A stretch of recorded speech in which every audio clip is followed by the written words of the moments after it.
Hello and welcome you to Unique English classes. Today I have brought a grammar topic, narration, as you wish for, and I would like to discuss about firstly, it is also known as a speech. Narration जब बात करते हैं तो it tells about the narrated statement.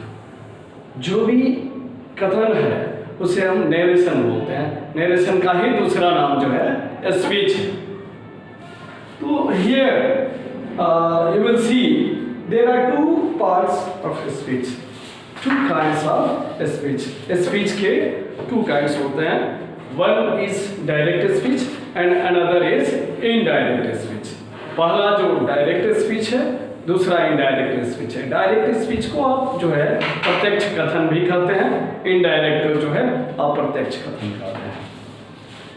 Now with the definition, direct speech कहते किसे हैं? You will see here it is written on the board.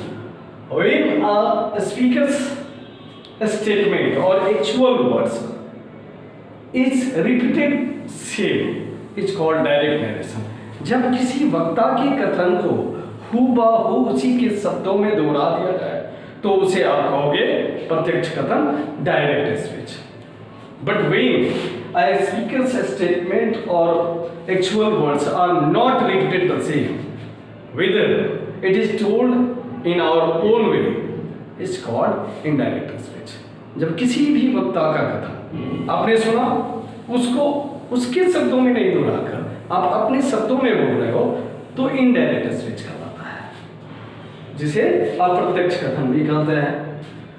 Here first of all you have to know the recognition. पहले पहचान करेंगे कि direct narration या direct speech का कोई सेंटेंस है तो व्हाट आर द पार्ट्स दिए, उसमें क्या क्या पार्ट्स होंगे, क्या क्या ग्रुप ऑफ वर्ड्स है, क्या उसे अलग अलग आप जानोगे.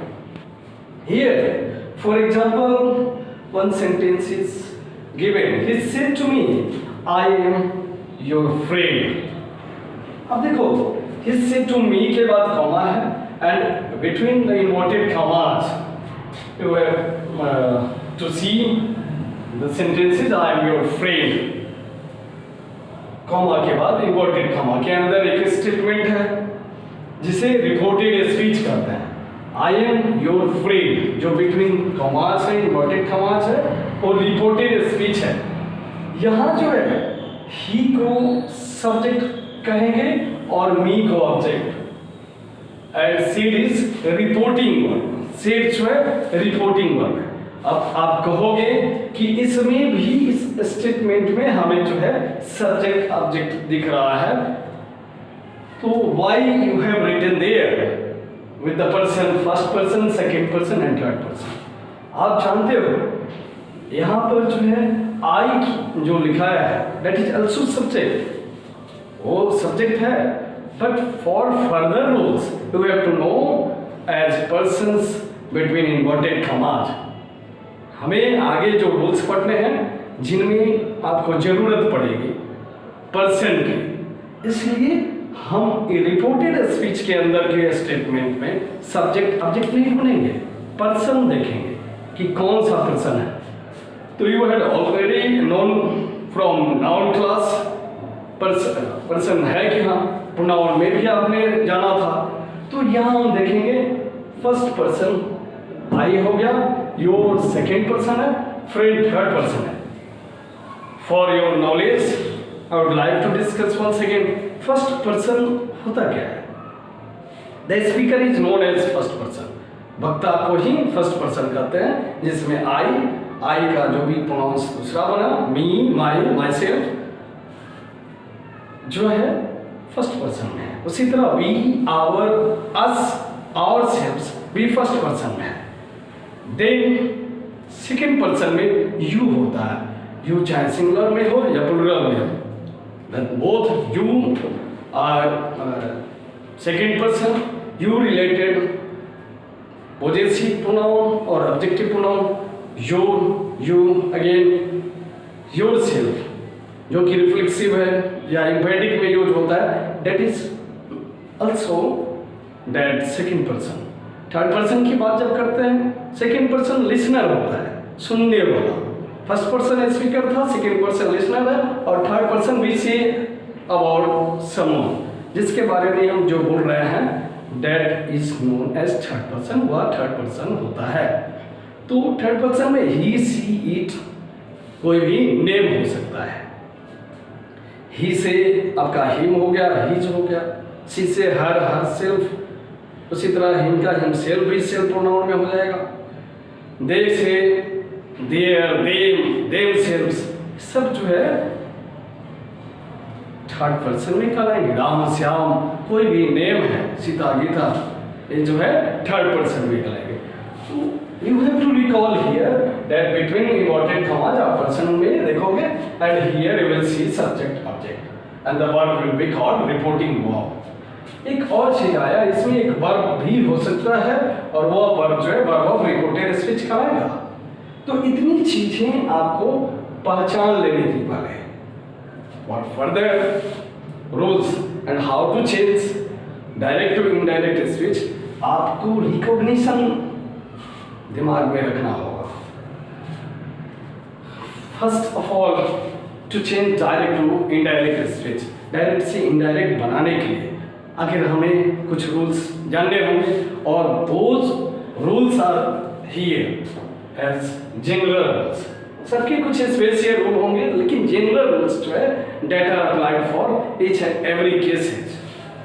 तो change of reporting verb, this is first. Whether from most of the grammar you know there are 3 rules, general rules, whether change of person, change of tenses, change of other parts of speech, but here one more is added, that is change of reporting verb. Reporting verb का भी change, तो that's we will start here. Now we will see the first rule, change of reporting verb. Change of reporting verb को देखते हैं, कैसे reporting verb को change करना है।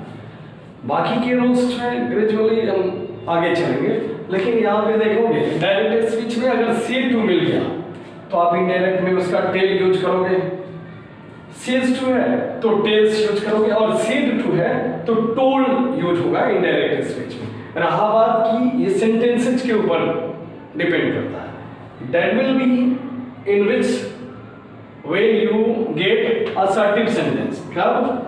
जब असर्टिव सेंटेंस मिल रहा है आपको तब ऐसा करोगे कि असर्टिव सेंटेंस में जो है आप से टू को टेल, सेज टू को टेल्स और सेड टू को टोल्ड करोगे। अब ये स्पेशल केस भी होगा, whenever you will find the question it will interrogative sentence, then you will change into ask, asked और asked। वही जो say to था ask में बदलेगा, या inquire भी लिख सकते थे। said to को asked लिखोगे और said to को वहाँ asked या inquired लिखोगे, तो that is for interrogative sentence। अब हम सिर्फ रिपोर्टिंग वर्ब को यहाँ समझेंगे कैसे चेंज किया जा रहा है, बाकी चीजों को आप अभी भूल कर ही रखो। There is no need to see about the other part। Sentence वही जो सेम हमने जो रिकॉग्निशन में दिया था, he said to me I am your friend, जो कि डायरेक्ट स्पीच का एक सेंटेंस है। यहाँ पर जब इनडायरेक्ट बनाएंगे तो लिखेंगे he told me। said to जो है पूरा का पूरा जो है यहाँ से हटकर told हो गया, और फिर क्या है इन्वर्टेड कॉमा को हटाने के लिए डेड का यूज किया गया। बाकी हमने बोला कि you did not, I don't care for, आपको आगे के लिए केयर नहीं करना है, बस इतना समझना था कि सेड टू जैसे दिखा आपने यहाँ बोल्ड कर दिया, because that sentence is assertive sentence. Reported speech assertive में था, टोल्ड कर देंगे। क्वेश्चन रहता तो आस्क में कर देते, इंक्वायर्ड कर देते। लेकिन वहीं अगर इंपरेटिव सेंटेंस होता तो फिर स्पेशल केस होंगे, जो आप इंपरेटिव सेंटेंस जब पढ़ेंगे तो there you will write how you will change, वहाँ रिक्वेस्टेड, ऑर्डर, सजेस्टेड आदि जो है हो जाएंगे। फिर अपडेटिव होगा तो विस्ट का, प्रेड का यूज करेंगे, वो accordingly that sentence you will read. अभी 2 की रिपोर्टिंग वर्ब हमने बताया है यहाँ पर, और that is use instead of inverted comma. यह एक नोटेबल चीज है। असर्टिव सेंटेंस का इन्वर्टेड कमा हटेगा तो डेड यूज होगा। Now see change of person, next row change of person है and you will see the column SON formula भी आप बोल सकते हो इसे, जो 1 2 3 आपको दिख रहा है, ऊपर SON है, यह जो है इस रूल को फॉलो कराएगा। 1 2 3 will indicate first person, second person and third person, and S indicates subject, O for object and N will show no change, no।